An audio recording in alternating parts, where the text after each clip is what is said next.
মার্কিন president Donald ট্রাম্পের নির্দেশে রাজধানী ওয়াশিংটনে নামতে চলেছে ন্যাশনাল গার্ড। ট্রাম্পের দাবি, ডেমোক্র্যাটদের দখলে থাকা এই রাজ্যে আইন শৃঙ্খলার যথেষ্ট অবনতি হয়েছে। নিরাপত্তাহীনতায় ভুগছে সাধারণ মানুষ।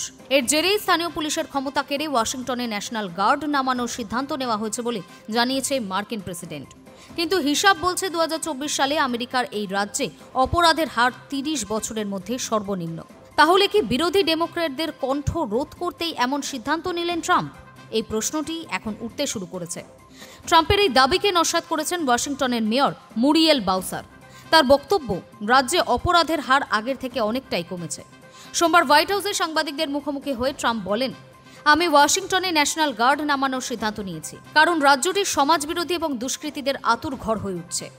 নিরাপত্তাহীনতায় ভুগছে সাধারণ মানুষজন, তাই আইন শৃঙ্খলা ফেরানোর লক্ষ্যেই এই সিদ্ধান্ত।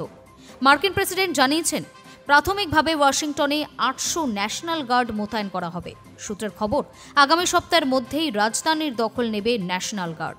উল্লেখ্য, গত জুন মাসে অবৈধ অভিবাসীদের ধরপাকড় ঘিরে উত্তপ্ত হয়েছিল আমেরিকার লস অ্যাঞ্জেলেস।